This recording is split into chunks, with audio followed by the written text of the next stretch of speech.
মক্কা মদিনার ভিতরে একজন চোর ছিলেন। সেই লোকটা মৃত্যু ব্যক্তির কাফন চুরি করত। কি চুরি করতো? যেই সেই চোর কাফন চুরি কেমনে করে? কাফন চুরি করতে করতে একদিন তার হুঁশ এসে পড়ল, আমি তো অনেক গুনাহ করেছি, আর গুনাহ করা যাবে না। সে একদিন নবীর দরবারে গিয়ে বলে, রাসূলুল্লাহ হাবিবাল্লাহ, প্রিয় নবী আমার, আমি অনেক গুনাহ করেছি। রাসূলুল্লাহ হাবিবাল্লাহ, আমি অনেক গুনাহ করে ফেলেছি। নবী বলে, তুমি কি এমন গুনাহ করছো? বলে, রাসূলুল্লাহ, আমার গুনাহ অনেক বড় গুনাহ। নবী বলেন, কেমন বড় গুনাহ? আর রাসূলুল্লাহ, আমার গুনাহ অনেক বড় গুনাহ। কি বড় গুনাহ? নবী বললেন, আল্লাহ তাআলা আসমান চাইতো কি বড়? বলে, হ্যাঁ। আল্লাহ রাব্বুল আলামিনের জমিন চাইতো কি তোমার গুনাহ বড়? বলে, হ্যাঁ। আল্লাহ রাব্বুল আলামিনের আরশ কুরসি লৌহ চাইতো কি তোমার গুনাহ বড়? বলে, ইয়া রাসূলুল্লাহ হাবিবাল্লাহ, আমার মনে হয় আমার গুনাহ আল্লাহ রাব্বুল আলামিনের আরশ কুরসি লৌহ কলমের চাইতে অনেক বড় গুনাহ। বলে, তুমি কি এমন গুনাহ করছো? বলে, ইয়া রাসূলুল্লাহ, আমি এমন বড় গুনাহ করছি রাসূলুল্লাহ, আপনার কাছেও বলতে আমার ভয় লাগে। নবী বলে, বড় সমস্যা নাই। এবার সে বলতেছে, ইয়া রাসূলুল্লাহ ইয়া হাবিবাল্লাহ, আমি তো একটা কাফন চোর। নবী বলে, তাই নি? এই তওবা করো, আল্লাহ তাআলা মাফ করে দেবে। বলে, ইয়া রাসূলুল্লাহ, কাফন চুরি পর্যন্ত আমি সীমাবদ্ধ না।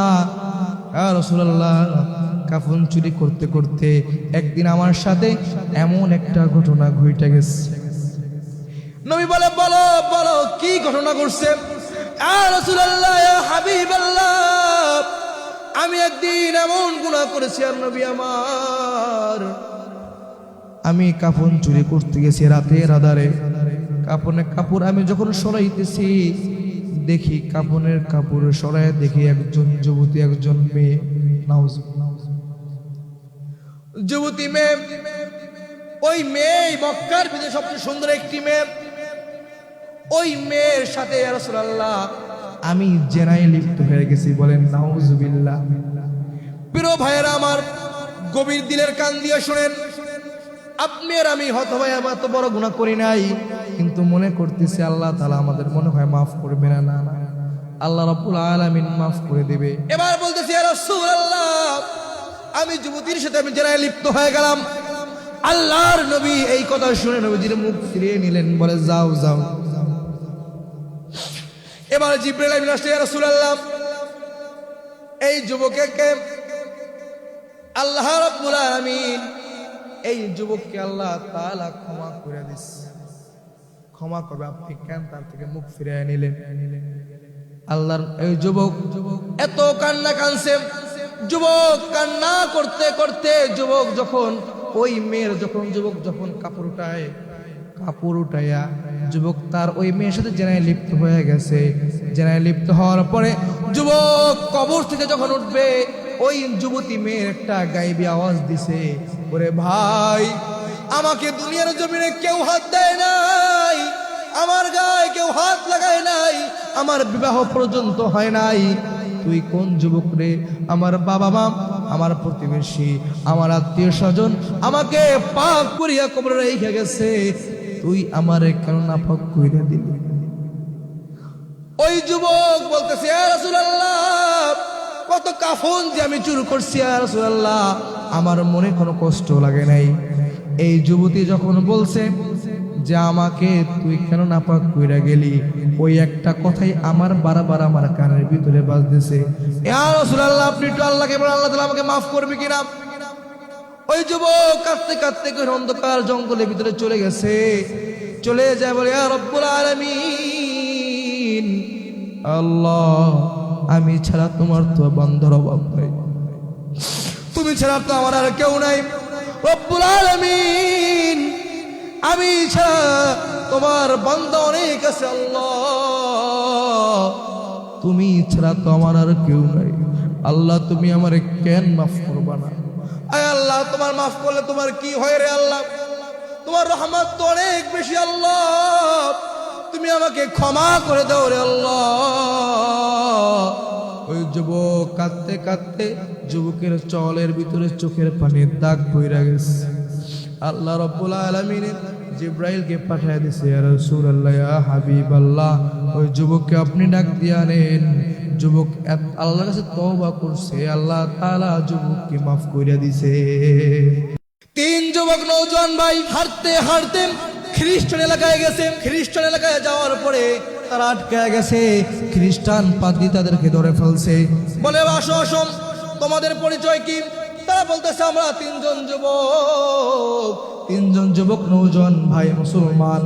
বলে মুসলমান, আমাদের খ্রিস্টান এলাকায় আসছে, এদেরকে আটকাইতে হবে। খ্রিস্টান পাদ্রী তাদেরকে নিয়ে বাদশার কাছে গেছে, খ্রিস্টান বাদশার কাছে। বলে বাদশাহ, আমাদের সমাজে আমাদের এলাকার ভিতরে 3 জন মুসলমান ঢুকে গেছে। আবার শুনলাম তারা 3 আপন ভাই। প্রিয় ভাইয়েরা, আমার দিলের কান লাগায় শুনেন, গভীর মনোযোগ দিয়ে শুনেন। আমার পর্দার আড়ালের আমার আম্মা জান ও আমার আম্মা জান খ্রিস্টান বাদশাকে যে বলে, বাদশাহ তুমি এবার বাদশাকে বলে, বাদশাহ এই যে 3 জন নওজোয়ান যুবক, 3 ভাই মুসলমান। এবার বাদশাহ বলতেছে 3 জন যে যুবক নওজোয়ান ভাই, তাদেরকে বাদশাহ বলে তোমরা ঈমান ছেড়ে দাও। আমার এলাকায় যেহেতু তোমরা আটকিয়ে গেছো, তোমরা ঈমান ছাড়তে হবে তোমাদের। এবার 3 যুবক বলে না না, আমরা ঈমান ছাড়বো না, জীবন দিতে পারি কিন্তু আমরা ঈমান ছাড়বো না। আমাদের ঈমান তো সেই ঈমান না। বাদশাহ বলেন, ও 3 জন যুবক নওজোয়ান, 3 ভাই তোমরা কি চাও? সুন্দর নারী চাও, নারী পাবা। গাড়ি চাও, গাড়ি পাবা। তোমরা কি ধন সম্পদ চাও? কি চাও বলো? তারা বলেন, আমরা এমন মুহাম্মাদের আমরা উম্মত, আমরা এমন ঈমান আনছি, আমরা কোনোদিন আমাদের ঈমানকে বিক্রি করব না। এবার খ্রিস্টান বাদশাহ বলেন, হ্যাঁ, এভাবে তাদের ঈমান দমন করা যাবে না, তাদেরকে কঠিন শাস্তি দিতে হবে। কেমন শাস্তি দিতে হবে? জল্লাদকে ডাক দে, জল্লাদ, এই জল্লাদ এদিকে আসো, তাদেরকে শাস্তি দিতে হবে। এবার জল্লাদকে ডাক দেওয়া হলো। বলে জল্লাদ, গর্দান ফালাই দেবো। বাদশা বলেন, না না, গর্দান তো সবাইই ফালাই দাও, গর্দান ফালাইলেই তো শেষ। না না, এদের নতুন প্রসেসিং করতে হবে, এদের নতুন প্রসেসিং, এদেরকে মৃত্যু দিতে হবে। তারা জানি ঈমান হারায় যায়, খ্রিস্টান হয়ে যায়। এবার 3 জন নওজোয়ান যুবকের সামনে জল্লাদ বড় ড্যাগ আনলেন, ড্যাগের ভিতরে তৈল দিলেন। 1 দিন নয় প্রিয় ভাইয়েরা আমার, 2 দিন নয়, টানা 10 দিন পর্যন্ত তৈল গরম করছে শুধু ড্যাগের ভিতরে। তৈল টকবক টকবক করে 10 দিন পরে 3 জন নওজোয়ান যুবককে হাজির করা হলো তৈলের ড্যাগের সামনে। এবার বাদশা বলেন, কি অবস্থা দেখতেছো? তৈলের ড্যাগ দেখা 3 জন যুবক মুস্কি মুস্কি হাইসা দিছে, বলে সুবহানাল্লাহ। প্রিয় ভাইরা আমার, সেরাঙ্গাটার মুসলমান, গভীর মনোযোগ দিয়ে শোনেন আমার প্রিয় ভাইরা আমার। আমি আর একটু পরে আমি চলে যাব, থাকবো না। প্রিয় ভাইরা আমার, একটু মনোযোগ দিলের কান লাগায় শোনেন। 3 জন নওজোয়ান যুবক তৈলের ড্যাগ দেখে সে হাইসা দিছে। বাদশা বলে, পাগল হয়ে গেছে নাকি? জল্লাদ জিগায়, এই বেটা তুই মারা যাবি, কেন হাসিস? এবার 3 যুবক ডাক দিয়ে বলে, আরে বাদশা, আরে জল্লাদ, তুই আমাদের দেখাইতাছস তৈলের ড্যাগ, আর আমরা ড্যাগের ভিতরে দেখতেছি আল্লাহর জান্নাত। জোরে কর না সুবহানাল্লাহ। কি দেখে? বাদশা বলেন, না না না, কাজ হবে না। সাথে সাথে বড় ভাইকে ড্যাগের ভিতরে ফেলায় দিল। বড় ভাই গোস্তগুলো দ্বিখণ্ডিত হয়ে গেল, সাথে সাথে ভুনা হয়ে গেছে ড্যাগের ভিতরে। এবার 2 ভাই একবার কাঁদে আর একবার হাসে। বাদশা বলেন, কেন কাঁদো, কেন হাসো? এবার বলতেছে, আমি কাঁদি এই জন্য, আমার প্রাণের বড় ভাই দুনিয়া থেকে ইন্তেকাল করে গেছে, চলে গেছে। আর হাসি এই জন্য যে কিছুক্ষণ পরে আমরাও তেলের ড্যাগের ভিতরে যাব, কিন্তু আমার ভাই তো আর মারা যায় না, আমার ভাই খোদার জান্নাতে চলে যায়। বড় ভাইকে ফালাই দিছে শেষ, মেজো ভাইকেও ফালাইছে। এবার ছোট ভাই একবার কাঁদে আর একবার হাসে। বাদশা বলেন, কেন কাঁদো, কেন হাসো? বলে, হাসি এই জন্য, আমি একটু পরে আল্লাহ তাআলার জান্নাতে যাব। আমি দেখতেছি তোমরা আমার ভাইকে তৈলের ড্যাগের ভিতরে ফালাও, আমার ভাইকে 2 জন ফেরেশতা এসে জান্নাতে নিয়ে যায়। বাদশা বলেন, না না। কিছুক্ষণ পরে ওই জায়গায় খ্রিস্টান একজন পাদ্রী আসছে।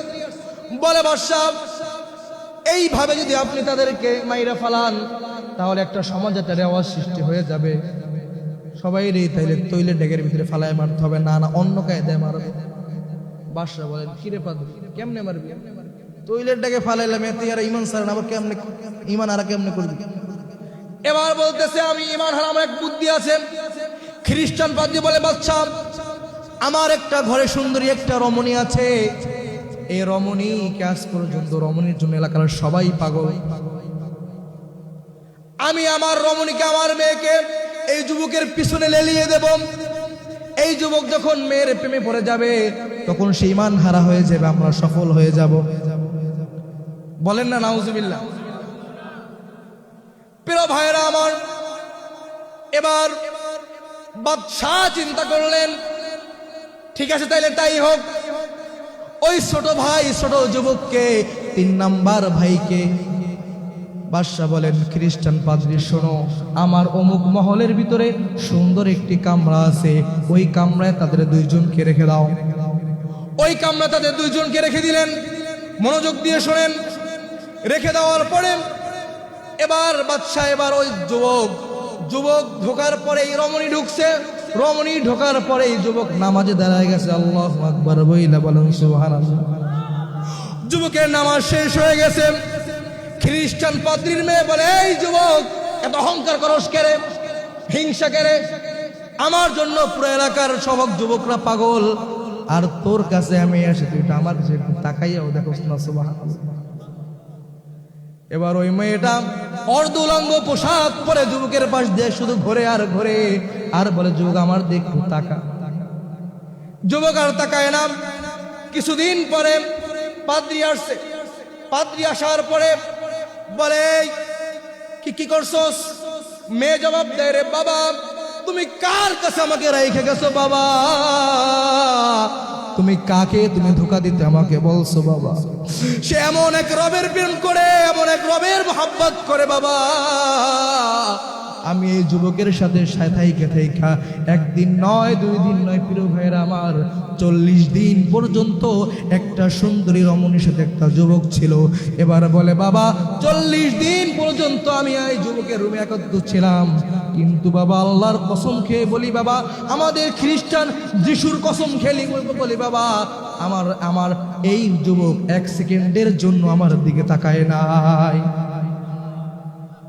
আল্লাহ। এরপরে প্রিয় ভাইরা আমার, যুবক খ্রিস্টান পাদ্রী বলেন, কিরে মা তুই কি কস? তুই এই যুবকের রবের প্রেমে পড়ে গেছিস? বলেন সুবহানাল্লাহ। এই যুবকের রবের প্রেমে পড়ে গেছে। বলে, বাবা আমি এই যুবকের রবের প্রেমে পড়ে গেছি বাবা, এই যুবকের ছাড়া আমি থাকতে পারবো না। খ্রিস্টান পাদ্রী যায় বলে, বাদশাহ অনেক দিন যাবত ঘরে ছিল, ঘরে থাকার পরে আমার মেয়ে পাগল হয়ে গেছে মনে হয়, আর ওই ছেলেও পাগল হয়ে গেছে। ওদেরকে একটু খোলা আসমান নিচে ছাইরা দেই, খোলা জায়গার নিচে ওরা যখন চলবে ওদের মনে হয় মনটা ভালো হয়ে যাবে, ওরা আবার ভালো হয়ে যাবে। বাদশা বলে, ঠিক আছে তাইলে তাই হোক, তাইলে তাই হোক, তুমি যেটা ভালো মনে করো। একটু খোলা আকাশে তারা থাকুক, থাকার পরে তাদের মনটা রিফ্রেশ হয়ে যাবে, আবার হয়তো বা যুবক আবার তাকে রুমে আবদ্ধ করবো। পাদ্রী মেয়ে বলে, আব্বা জান তুমি একটু বাদশাকে বলো, বাদশা যেন আমাদেরকে রুম থেকে জন্য বের করার জন্য একটু ব্যবস্থা করে দেন। এবার বাদশা অনুমতি দেওয়ার পরে যুবক হাঁটে সামনে সামনে, আর যুবতী হাঁটে পিছনে পিছনে। বলেন সুবহানাল্লাহ। এবার যুবতী বলে, ভাই আমার, আমি তোমার সাথে ছিলাম টানা 40 দিন পর্যন্ত। ভাই আমার, আমি মাঝে মাঝে আমি ঘুম থেকে উঠতাম ফজরের আজানের আগে, সকালবেলা উঠে দেখতাম বাবা যুবককে অনেক রকমের খাবার দেওয়া হয়, যুবক খাবার খায় না, কিন্তু আমি সকালবেলা উঠে দেখি যুবকের সামনে অনেক রকমের ফল দেখা যায়। এবার যুবক হাঁটে, যুবতী পিছনে হাঁটে, হাঁটতে হাঁটতে যুবক যখন সামনে যায়, এবার যুবতী বলে, আমার যুবক ভাই তোমার সাথে আমাকে নিয়ে যাও। যুবক বলে, আমাদের মুসলমান ধর্মে বিবাহ করতে হবে। তাইলে আমাকে বিবাহ করো। বলে, আমাদের ধর্মে বিবাহ এত সহজ না, ইজাব লাগবে, কবুল লাগবে, মহরনা লাগবে, এরপরে বিবাহ।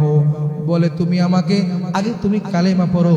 এবার যুবক যুবতীকে কালেমা পড়ায় দেয়, লা ইলাহা ইল্লাল্লাহু মুহাম্মাদুর রাসূলুল্লাহ।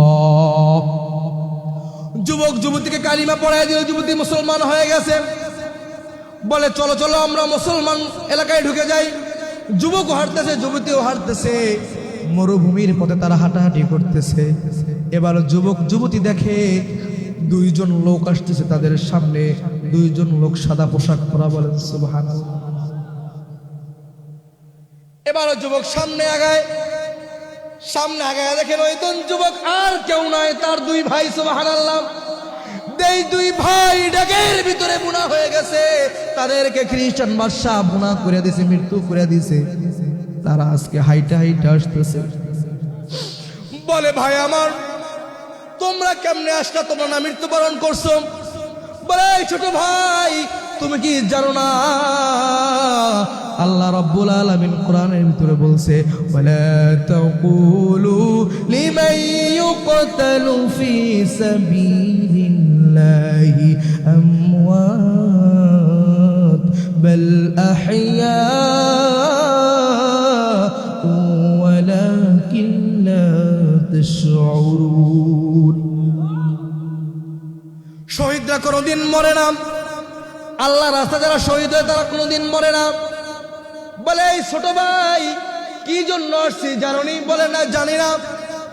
কয় আমরা আমার তৈলের ডাকে তুমি যে জান্নাত দেখছো, আল্লাহ রাব্বুল আলামিন তুমি 40 দিন পর্যন্ত যে যুবতীর সাথে তুমি ছিলা, আল্লাহ রাব্বুল আলামিন খুশি হয়ে আমাদের থেকেও বড় জান্নাত তোমার জন্য তাআলা বরাদ্দ করে রাখছে। আসতে বলেন সুবহানাল্লাহ। তাইলে কি বুঝলেন? গুনাহ করা যাবে না।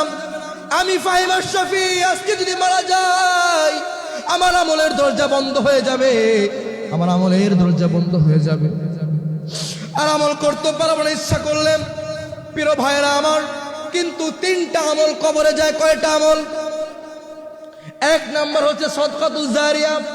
এই যে মাদ্রাসার মাহফিলে আপনারা যেই টাকা দিয়েছেন, চাউল দেওয়া হোক, টাকা দেওয়া হোক, বুদ্ধি দেওয়া হোক, যে বা যেই কারণে সহযোগিতা করেছেন, এটার একটা আমল আপনি কিয়ামত পর্যন্ত আপনার কবরে যাবে। 2 নাম্বার হচ্ছে নেক সন্তান। কি সন্তান? আহা, কি সন্তান? আজকে তো আমরা তো মাদ্রাসায় দেই না বাচ্চাদের। কোথায় দেই না? মাদ্রাসায় দেই।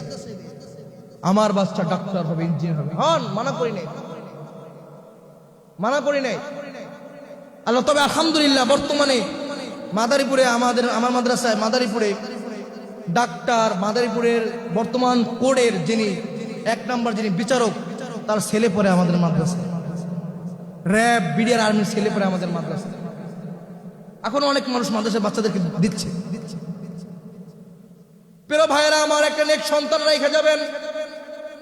একটা নেক সন্তান যদি আপনি রাইখা যেতে পারেন দুনিয়ার মধ্যে, আপনার আর কোনো ভয় নাই। আমাদের সন্তানরে আমরা বাইরে পাঠায় দেই, বিদেশ পাঠায় দেই।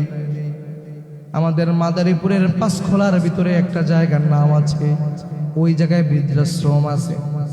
আমি 2 দিন আগে গেলাম বৃদ্ধাশ্রমে, যে বললাম কিরে কি অবস্থা? একটা বুড়া আমাদের দাদার বয়স, লোকটা আমাকে জড়ায় ধরে খাই দেন। বলে তুমি আসছো আমাদের খোঁজ নিতে। বললাম আপনার কি ছেলে নাই? বলে না আমার ছেলে আছে। আপনার কি মেয়ে নাই? মেয়েও আছে। আপনার ছেলে কি করে? ছেলে আমেরিকা থাকে। মেয়ে কি করে? মেয়ে ডাক্তার। কোথায় থাকে? ঢাকায় থাকে। কি করে? আল খিদনা হসপিটালের ডাক্তার, ঢাকা মালিবাগে একটা হসপিটাল আছে। যুবকটা মুরব্বি ধরে আমাকে জড়ায় দিছে, বাবা তোমার মতো অনেক হুজুররা দেখতে আসে, তোমার মতো অনেক যুবকরা দেখতে আসে, কিন্তু আজকে আমাকে বৃদ্ধাশ্রমে আমার মেয়ে এসে রাইখা গেছে। আজকে 4 মাস হয় আমার মেয়ে আমাকে আজ পর্যন্ত দেখতে আসে নাই। ভিতরে কি নাই? মহব্বত নাই। ওই যে ডাক্তার বানাইছে, ডাক্তার বানা নিষেধ করি নাই, কিন্তু কোরআনী ইলম, সুন্নতে নববীর ইলম আগে আপনার সন্তানকে শিক্ষা দেন। প্রিয় ভাইরা আমার, আমরা যে পয়েন্টে ছিলাম, নেককার সন্তান রাখতে হবে। নেককার সন্তানে অনেক দাম। মক্কা মদিনার ভিতরে একজন লোক ছিলেন, কিতাবুন নিহায়া ওয়াল বিদায়ার ভিতরে আছে। মক্কা মদিনার ভিতরে একজন চোর ছিলেন। তার সে কি চুরি করত? ডাল চুরি করত না, গম চুরি করত না, মানুষের টাকা চুরি করত না। সেই লোকটা মৃত্যু ব্যক্তির কাফন চুরি করত। কি চুরি করত? যেই সেই চোর। স্বর্ণ চুরি করলো তো মানা যায়, ডাল চুরি করলো মানা যায়, কাফন চুরি কেমনে করে? কাফন চুরি করতে করতে একদিন তার হুশ এসে পড়ল, আমি তো অনেক গুনাহ করেছি, আর গুনাহ করা যাবে না। সে একদিন নবীর দরবারে গিয়ে বলে, রাসূলুল্লাহ, হাবিবাল্লাহ, প্রিয় নবী আমার, আমি অনেক গুনাহ করেছি। রাসূলুল্লাহ, হাবিবাল্লাহ, আমি অনেক গুনাহ করে ফেলেছি। নবী বলে, তুমি কি এমন গুনাহ করছো? বলে, রাসূলুল্লাহ, আমার গুনাহ অনেক বড় গুনাহ। নবী বলেন, কেমন বড় গুনাহ? আর রাসূলুল্লাহ, আমার গুনাহ অনেক বড় গুনাহ। কি বড় গুনাহ? নবী বললেন, আল্লাহ তাআলা আসমান চাইতো কি বড়? বলে, হ্যাঁ। আল্লাহ রাব্বুল আলামিনের জমিন চাইতো কি তোমার গুনাহ বড়? বলে, হ্যাঁ। আল্লাহ রাব্বুল আলামিনের আরশ কুরসি লৌহ চাইতো কি তোমার গুনাহ বড়? বলে, ইয়া রাসূলুল্লাহ, হাবিবাল্লাহ, আমার মনে হয় আমার গুনাহ আল্লাহ রাব্বুল আলামিনের আরশ কুরসি লৌহ কলমের চাইতে অনেক বড় গুনাহ। বলে, তুমি কি এমন গুনাহ করছো? বলে, ইয়া রাসূলুল্লাহ, আমি এমন বড় গুনাহ করছি রাসূলুল্লাহ, আপনার কাছেও বলতে আমার ভয় লাগে। নবী বলে, বড় সমস্যা নাই। এবার সে বলতেছে, ইয়া রাসূলুল্লাহ, ইয়া হাবিবাল্লাহ, আমি তো একটা কাফন চোর। নবী বলে, তাই নি? এই তওবা করো, আল্লাহ তাআলা মাফ করে দিবেন। বলে, ইয়া রাসূলুল্লাহ, কাফন চুরি পর্যন্ত আমি সীমাবদ্ধ না। ইয়া রাসূলুল্লাহ, কাফন চুরি করতে করতে একদিন আমার সাথে এমন একটা ঘটনা ঘটে গেছে। নবী বলে, বলো বলো, কি ঘটনা ঘটছে? ইয়া রাসূলুল্লাহ, ইয়া হাবিবাল্লাহ, আমি একদিন এমন গুনাহ করেছি আর নবী আমার, আমি কাফন চুরি করতে গেছি রাতের আধারে। কাফনের কাপড় আমি যখন সরাইতেছি, দেখি কাফনের কাপড় সরাই দেখি একজন যুবতী, একজন মেয়ে, যুবতী মেয়ে। ওই মেয়ে মক্কার ভিতরে সবচেয়ে সুন্দর একটি মেয়ে। ওই মেয়ের সাথে ইয়া রাসূলুল্লাহ আমি জেনায় লিপ্ত হয়ে গেছি। বলেন নাউজুবিল্লাহ। প্রিয় ভাইয়েরা আমার, গভীর দিলের কান দিয়ে শুনেন, আপনি আর আমি হয়তো ভাই এত বড় গুনাহ করি নাই, কিন্তু মনে করতেছি আল্লাহ তাআলা আমাদের মনে হয় মাফ করবে না। না, আল্লাহ রাব্বুল আলামিন মাফ করে দিবে। আপনি দেখ, শেষ রজনীতে আল্লাহ রাব্বুল আলামিন ডাকে, আলা মিন মুস্তাগফিরিন ফাগফির লাহ, আলা মিন মুস্তারজিকিন ফারযুক লাহ। হে আমার বান্দারা, কে গুনাহ করেছো বলো, আমি আল্লাহ তাআলা তোমাদেরকে মাফ করে দেব। কার রিজিকের সমস্যা বলো, আমি আল্লাহ রাব্বুল আলামিন তোমাদেরকে রিজিক দিয়ে দেব। কার মেয়ের বিবাহ হয় না, কার ছেলে লিবিয়ায় আছে বলো, সমস্যা আমাদের আছে না? হ্যাঁ, কে ইটালির এমবাসি বাইজা রইছে, কার কি সমস্যা বলো? আল্লাহ তাআলা বলেন, সমস্ত সমস্যা আমার কাছে বলো, আমি আল্লাহ সমস্ত সমস্যা সমাধান করে দেব। আল্লাহ তাআলা পারে না দিতে? প্রিয় ভাইরা আমার, প্রিয় বন্ধুরা আমার, এবার বলতেছি, ইয়া রাসূলুল্লাহ, আমি যুবতীর সাথে আমি জেনায় লিপ্ত হয়ে গেলাম। আল্লাহর নবী এই কথা শুনে নবীজির মুখ ফিরিয়ে নিলেন, বলে, যাও যাও। এবার জিবরাইল আমিন আসলে, ইয়া রাসূলুল্লাহ, এই যুবককে আল্লাহ রাব্বুল আলামিন, এই যুবককে আল্লাহ তাআলা ক্ষমা করে দিচ্ছে। ক্ষমা করবে, আপনি কেন তার থেকে মুখ ফিরিয়ে নিলেন? আল্লাহর এই যুবক এত কান্না কানছে। যুবক কান্না করতে করতে যুবক যখন ওই মেয়ের যুবক যখন কাপড় উঠায়া যুবক তার ওই মেয়ের সাথে জেনায় লিপ্ত হয়ে গেছে। জেনায় লিপ্ত হওয়ার পরে যুবক কবর থেকে যখন উঠবে, ওই যুবতী মেয়ের একটা গায়েবী আওয়াজ দিছে, ওরে ভাই, আমাকে দুনিয়ার জমিনে কেউ হাত দেয় নাই, আমার গায়ে কেউ হাত লাগায় নাই, আমার বিবাহ পর্যন্ত হয় নাই, তুই কোন যুবক রে? আমার বাবা মা, আমার প্রতিবেশী, আমার আত্মীয় স্বজন আমাকে পাপ করিয়া কবরে রেখে গেছে, তুই আমারে কেন নাপাক কইরা দিলি? ওই যুবক বলতেছে, ইয়া রাসূলুল্লাহ, কত কাফন যে আমি চুরি করছি ইয়া রাসূলুল্লাহ, আমার মনে কোনো কষ্ট লাগে নাই। এই যুবতী যখন বলছে যে আমাকে তুই কেন নাপাক কইরা গেলি, ওই একটা কথাই আমার বারবার আমার কানের ভিতরে বাজতেছে, ইয়া রাসূলুল্লাহ, আপনি একটু আল্লাহকে বলেন, আল্লাহ তাআলা আমাকে মাফ করবে কিনা। ওই যুবক কাঁদতে কাঁদতে করে অন্ধকার জঙ্গলের ভিতরে চলে গেছে। চলে যায় বলে, ইয়া রব্বুল আলামিন, আল্লাহ আমি ছাড়া তোমার তো বান্দার অভাব নেই, তুমি ছাড়া তো আমার আর কেউ নাই। রব্বুল আলামিন, আমি ছাড়া তোমার বান্দা অনেক আছে আল্লাহ, তুমি ছাড়া তো আমার আর কেউ নাই। আল্লাহ তুমি আমারে কেন মাফ করবা না? আয় আল্লাহ, তোমার মাফ করলে তোমার কি হয় রে আল্লাহ?